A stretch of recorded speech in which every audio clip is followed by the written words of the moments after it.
Joining me now is Bret Casey, who had a 38-second guillotine choke victory at Ammo Fight League 10 Battle of St. Patrick's. Bret, how are you?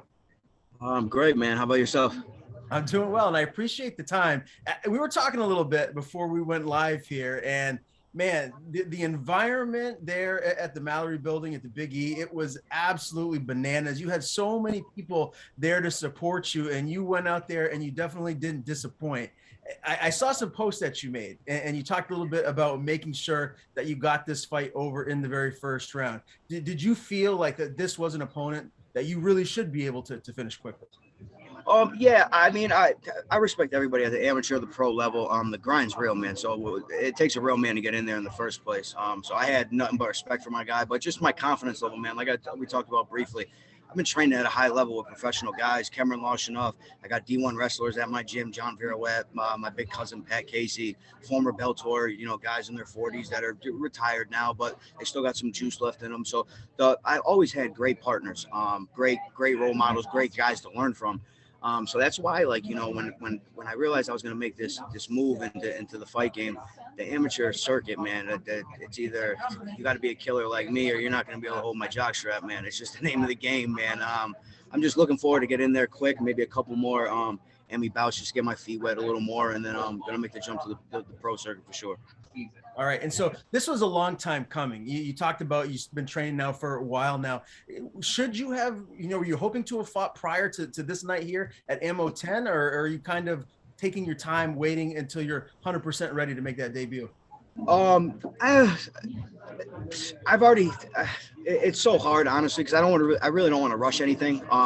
The amateur circuit right now, obviously, it's the learning experience. The record really doesn't matter. Once you go pro, all that shit really matters. But honestly, I already had a couple organizations already reach out to me for another amateur bout real quick. Like Cage Titans out in Plymouth reached out to my coach. I believe it's like April 2nd or 3rd. They have a event. And then Cage Wars in New York, Schenectady. They actually reached out to my coach as well, just to see if I was interested in a quick turnaround.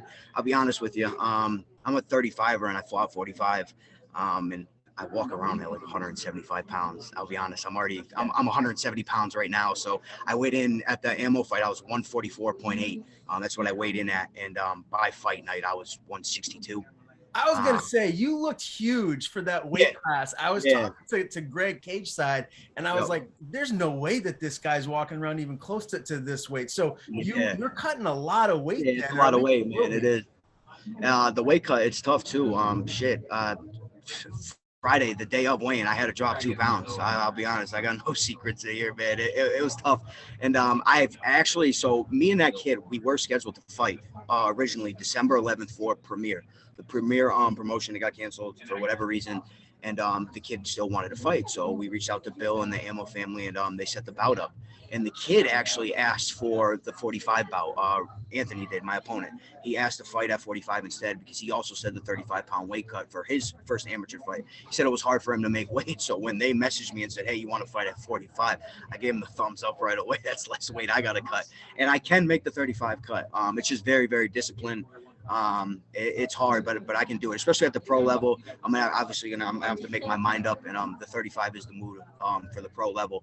But yeah, like I said, I'm right now, if I stepped on the scale right now, I'm over 172 pounds right now. So, and that's 3 days after the fight. So wow. All right, so moving forward, like once you make the jump to go pro eventually, right? Like, is this going to be a case where you're going to be cutting so much weight, you're not going to be able to really take short notice fights unless it's up a weight class? Yeah, so I discussed that with my coach, and we were talking about, ironically, the Cage Titans fight.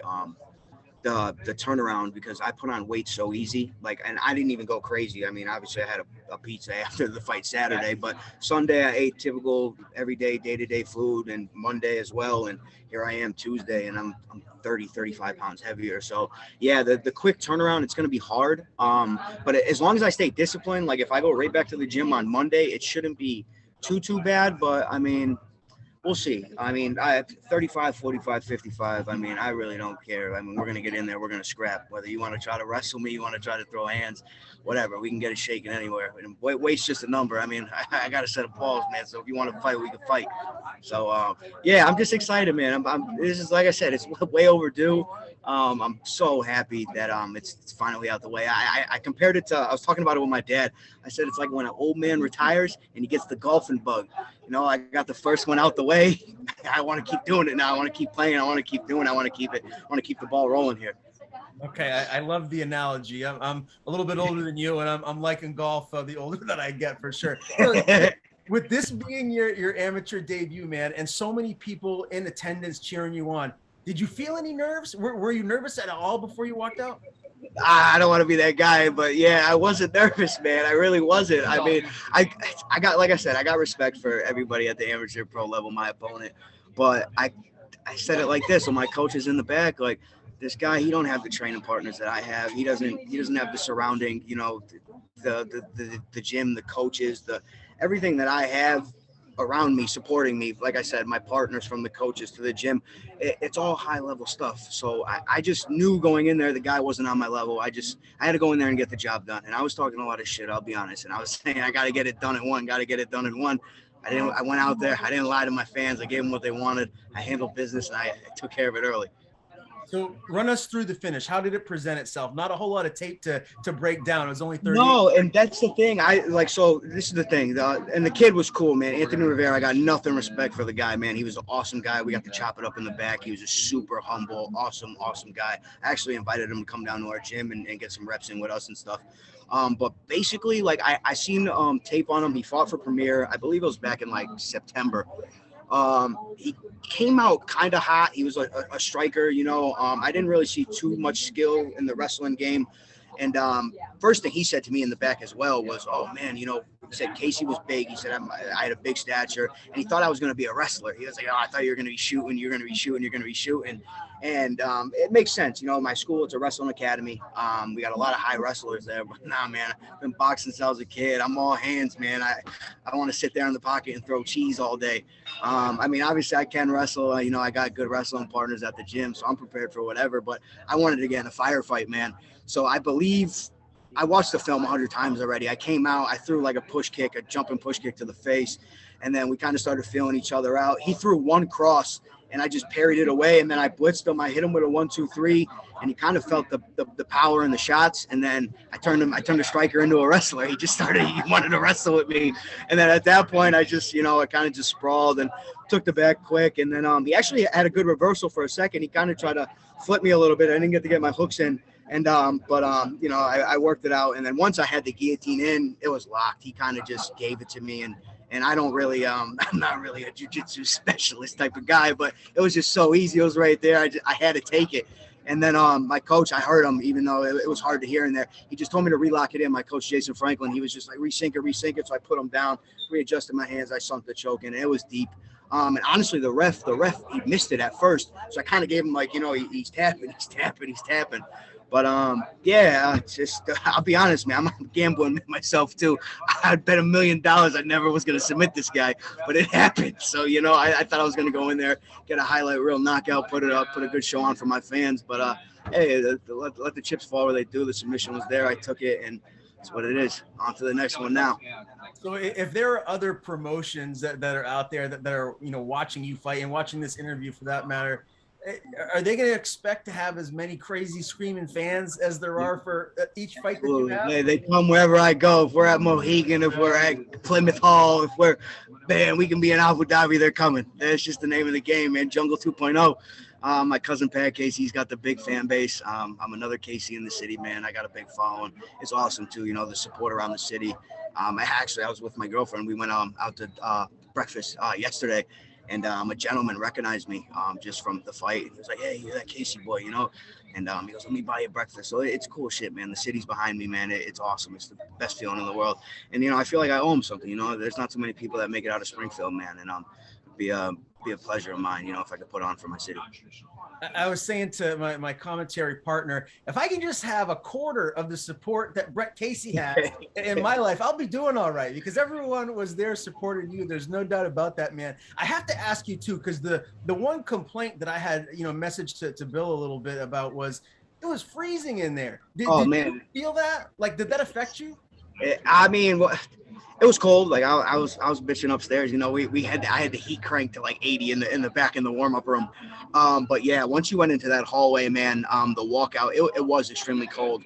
But I really don't give a shit. Once you locked in there, man, I was getting Vaselined up. All the cold, and you stop thinking about all that stuff. But yeah, no, it was cold in there. Actually, and had a couple family members end up getting sick just from being in attendance, from it being so cold and wet. And yeah, other fighters, they were though complaining in the back that it was a little cold, but like I said, I was dialed in, man.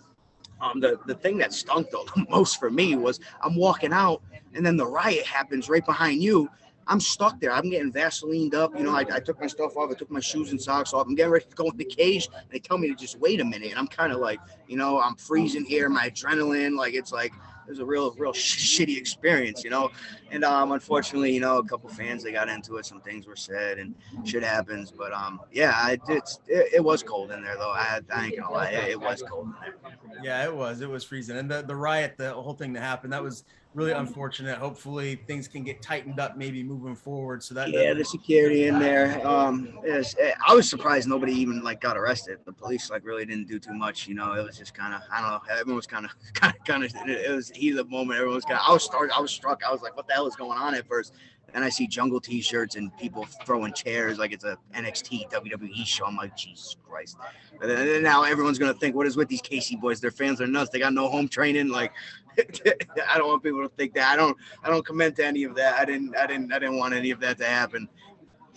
You mentioned Pat Casey, so I have to ask, you know, what is next for him? If he has a fight that's lined up, I haven't seen it released or reported. Well, what is next for him?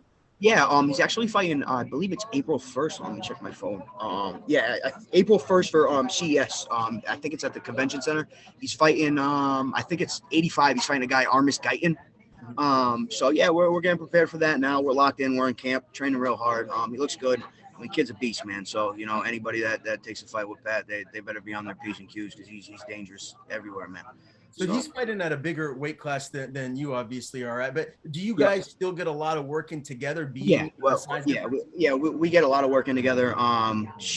We're right hand mans. We're together all the time. I'm honestly good. It's good too because we both get good looks. He's kind of like a heavy overhand guy, good wrestler.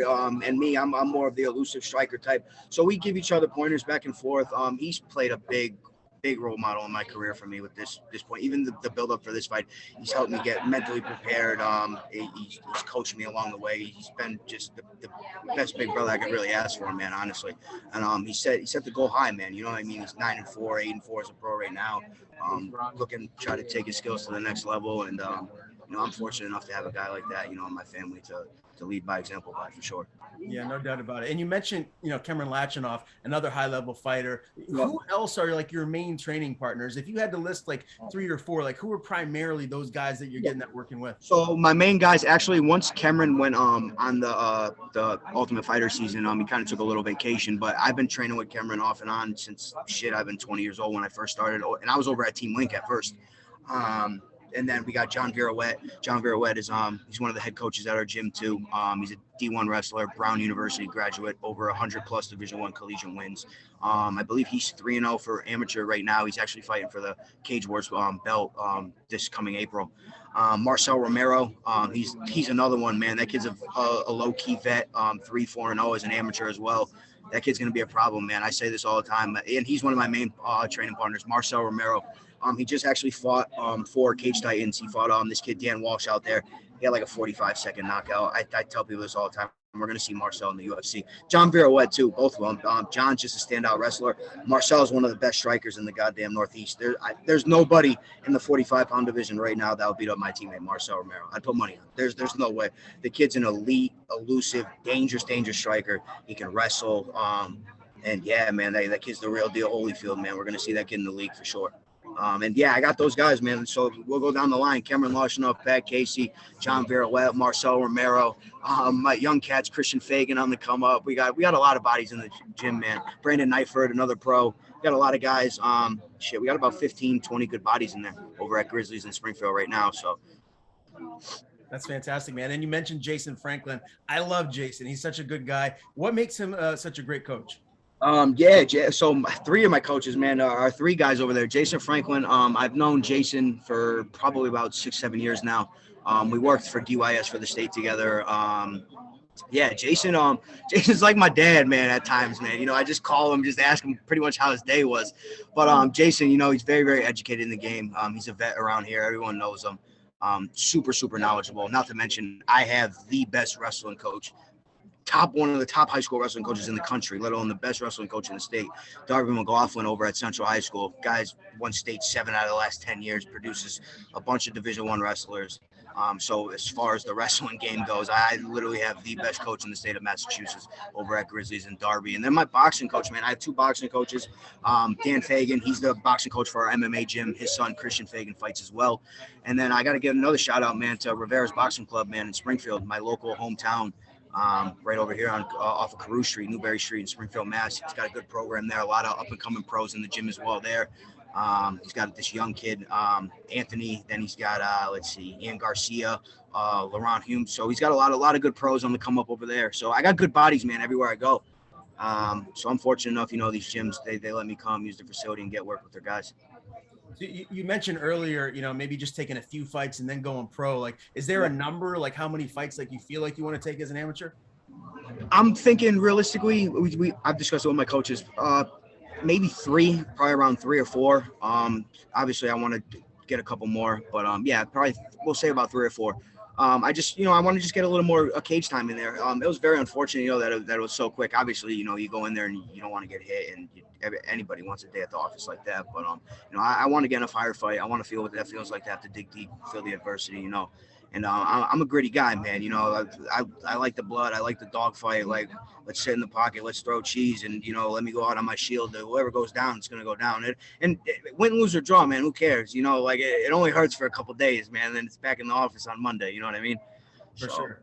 Now, I heard a rumor that there might be someone in particular that you want to fight next. Is there someone that you'd like to call out?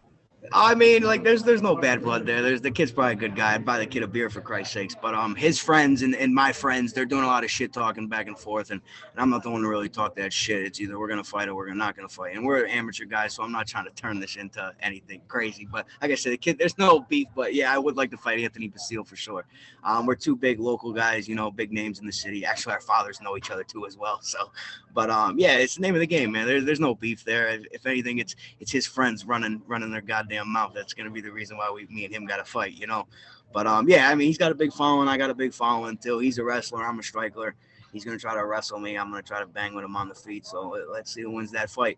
I got a couple things lined up. Like I said, I'm talking to Cage Titans right now. I'm talking to Cage Wars in New York as well. I actually, his manager over there, he's actually a good buddy of mine. I used to train with Link, so I know all those guys over there. So we've been in discussion. We're going to try to probably set it up for summertime. So we'll see. We'll probably headline a local circuit card, obviously, whether it's Premier, Ammo, whoever it is, whoever will take us. And honestly, so say I squeeze in 1 or 2 until, if me and Basile ever do run it. That will probably be like the last amateur fight, we'll say, maybe even for him as well. And then we'll both probably make the jump to the pro circuit. Like I said, I got no hard feelings with the kid. The kid didn't do a goddamn thing to me. He's just, in order to be the man, you got to beat the man. I like to think I'm the man. He likes to think he's the man. So let's make the fight happen, All right, man. I love it. And I can't not address this one issue before I do let you go here today, Bret.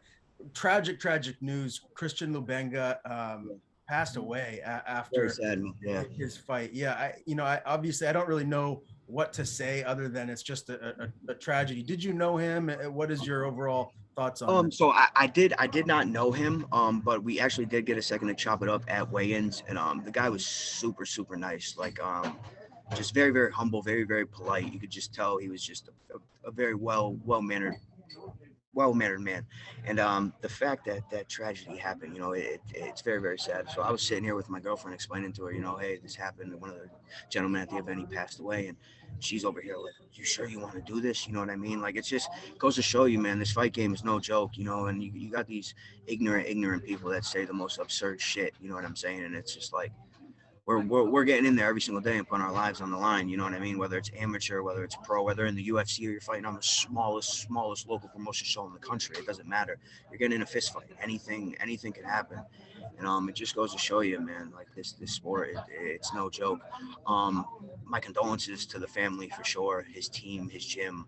Um, it's horrible. And actually, I was actually in touch with a couple people in the hospital. I got a couple kids I went to school with that do work over at the hospital where he was at, and I was getting information, you know, like how's he doing, and I found out honestly a little bit before a couple of the people found out, and before it got aired out, and it was very, very sad.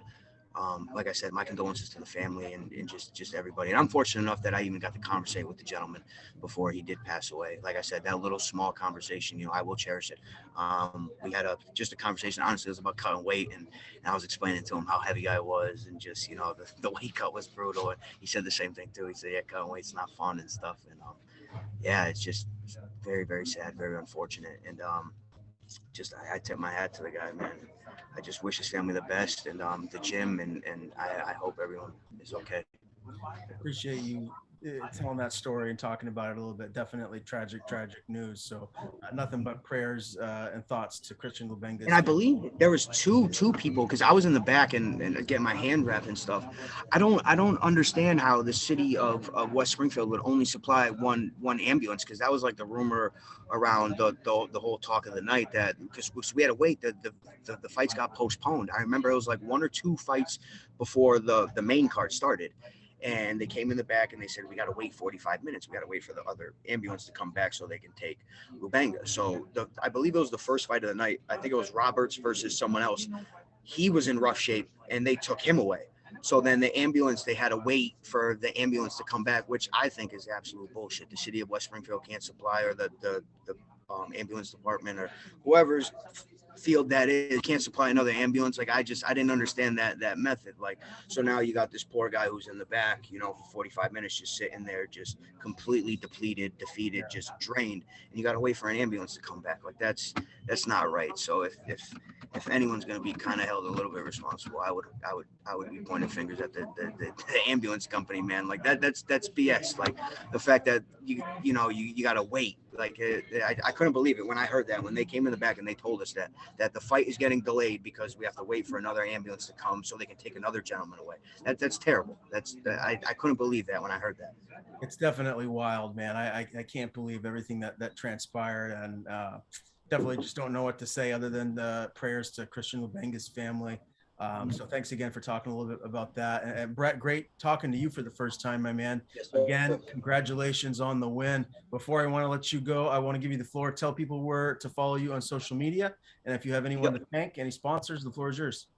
Yep. So I honestly, I just want to thank all my coaches and teammates and my family and friends first and foremost. But yeah, you guys can follow me on. I just remade Facebook. I haven't had Facebook in 5 years. Twitter as well, but I remade them both. All it is just at Bret Casey, my first and last name, BRETCASEY. That's for Instagram and Twitter. Facebook, obviously, it's my first and last name, Bret Casey. You guys can give me a follow on there. I'm an interesting fella. I'm a comedian. So yeah, give me guys a follow, and I'm looking forward to perform for you guys again. This is just the start, baby. I'm here to take over the whole goddamn game, the Northeast circuit.